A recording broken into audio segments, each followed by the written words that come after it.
Alright, I am going to be doing this video for my studies in the Old Testament historical books class. I will be explaining how the historical books are different from other types of books in the Old Testament and the New Testament.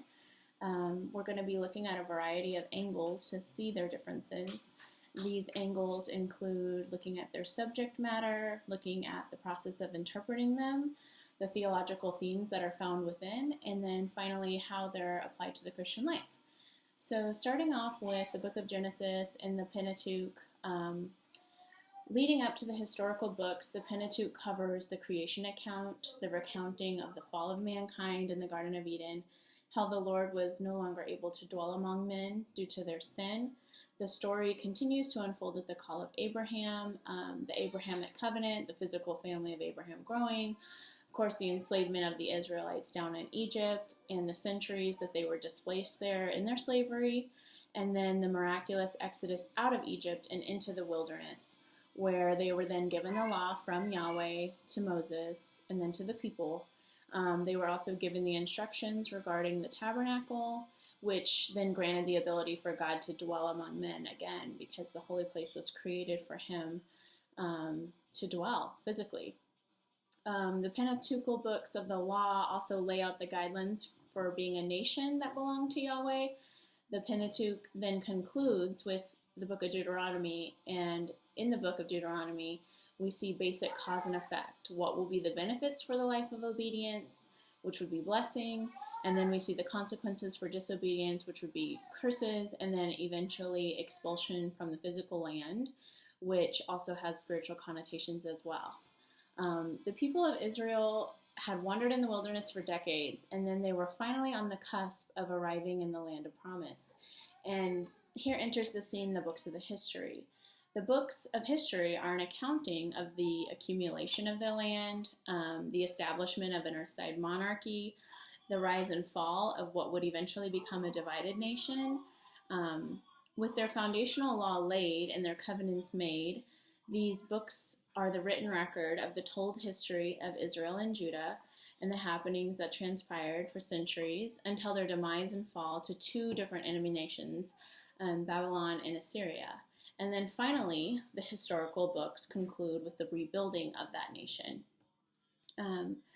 As we just continue canvassing the canon of scripture here, we can imagine the Pentateuch and the historical books are lying on a linear timeline of the history of Israel, and they're stretching out both forward and backwards in time. And we see them including the Gospels and the book of Acts and beyond as the timeline goes down. But within that timeline that's going linear, we also see prophets that are scattered, and the prophets add depth to the linear line, especially taking a look at the historical books here. The pre-exilic prophets are right where the historical books lie, and they were calling the people of Israel out for their crimes against humanity, the ritualistic nature that their worship had taken on. All the while, they were also casting a vision for the restoration of Israel with the hope of the Messiah. Continuing on in the canon, we see the Psalms and the wisdom books that are extending on the timeline, but they also add another layer of depth to the timeline. They extend the spiritual and the wisdom depth to the timeline in addition to the historical timeline that's progressing. Then we also have the exilic and the post-exilic prophets who continue to call out the sin of Israel and the punishment for the nation, as well as, like I said earlier, the hope that Yahweh gives for the Messiah and the restoration for the mess that we're all in. So from there, we enter into the New Testament, where we find the record of the Gospels, which each trailed the earthly life of Jesus, his birth, life, death, resurrection, and then the encounters people had with him when he was glorified after his resurrection. Next, we find the book of Acts, which is similar to a theological history book in that it trails the establishment of the church. We find the letters of Paul and the other apostles that wrote letters. They were written to local groups of believers of Jesus, and some letters were written to individuals. And then finally, we close out our tour of the canon here with the book of Revelation, with a vision of John's from Jesus, which established the way that the world would end. And we find that God wins. So, yay. Going back to the historical books, though, taking a look at their subject matters, within the historical books themselves, we see many different subjects. But if we take a look at the big themes within the books, we see the author's viewpoint of the monarchy in First and Second Kings, the prophet's viewpoint of the monarchy, and the religious leaders at the time. In the books of Chronicles, we are given a slightly different look at that same history, as these books were written after the fact, and they kind of provide a more sweeping recollection of some bigger themes and events that took place. What makes the historical books unique is that they contain commentary by the authors, which isn't always found in narrative writing, so that's a unique factor that we find in their books. We find this commentary in the historical books, especially in regard to the kings and the types of kings that they were, whether they followed the law of God and walked with him, or whether they did the opposite. We get insight into how the king and his court were like the pulse of the nation spiritually. We see in the historical books the weighty influence the monarchy had on the population at large in regards to the relationship with Yahweh.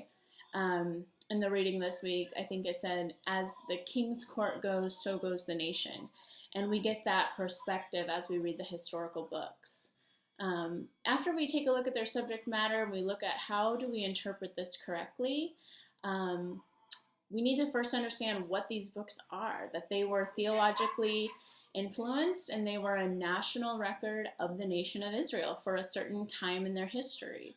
Knowing all this, we then want to seek out the appropriate set of hermeneutical guidelines so that this message that they're giving can be properly understood.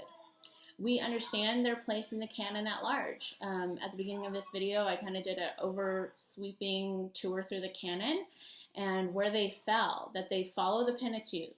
They have prophets that are ministering to them at the same time these books are being written, or the same time frame these books are referencing.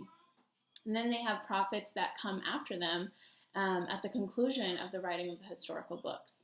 And knowing all this, their place in history, what was also happening, what other writings were taking place, what writings came before, aids us in interpreting them appropriately. Taking a look at the theological themes as we seek to interpret them, we see some major themes in the books. We see messianic legitimacy from the establishment of the house and the covenant of David, specifically what's recorded in 2 Samuel 7, namely verse 16, which says, "Your house and your kingdom will endure before me forever, and your throne will be established forever."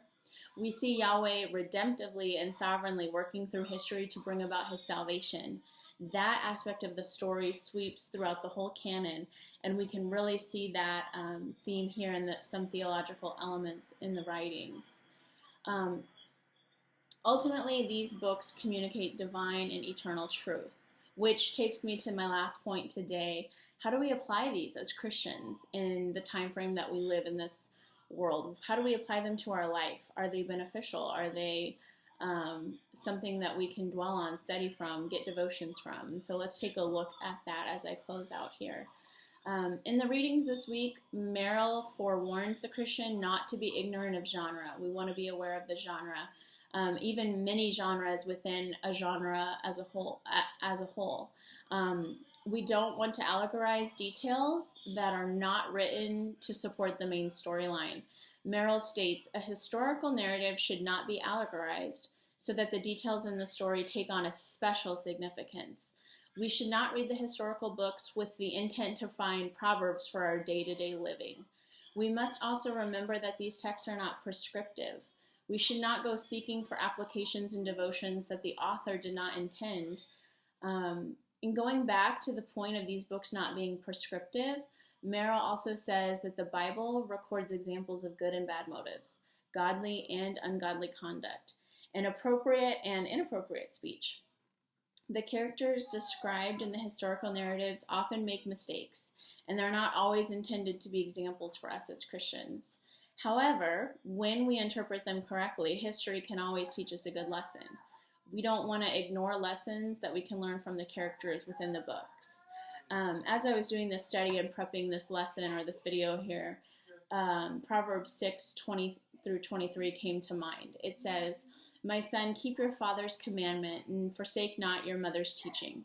Bind them on your heart always and tie them about your neck. When you walk, they will lead you. When you lie down, they will watch over you. And when you awake, they will talk with you. For the commandment is a lamp, and the teaching is a light, and the reproofs of discipline are the way of life." This proverb is applicable when applying the historical books because when we seek out the guiding principles from the narrative writings and from these historical records, we will see the way of life. We will see the teaching that they bring. We will walk in the way that God intends us to walk. Our God, He will always raise up imperfect people to accomplish His plans. Second Chronicles states that the Lord is searching to and fro all the earth for people who have given themselves completely to Him. That's a big takeaway for us as Christians, that the Lord is always looking for people who just have a heart that's longing for Him, to honor Him, to be in relationship with Him. And He's going to use that heart for His purpose and for His glory. Another big takeaway for a Christian is that our waiting years are not wasted years, that God's going to be glorified in it all. And through it all, our hearts just need to remain steadfast on Him. He's not letting any of our years be wasted. And then finally, the big takeaway for myself is that God is always waiting to offer forgiveness. No matter how many times the people of Israel turned from God, He was always wanting them back and making a way for them to get back on track with Him. He wanted to place them back in their position as His inheritance, His people, that we're never too far to turn back to Him, and that we can always come back to Him as a son or a daughter. So that is the conclusion of my studies this week. Thanks for listening.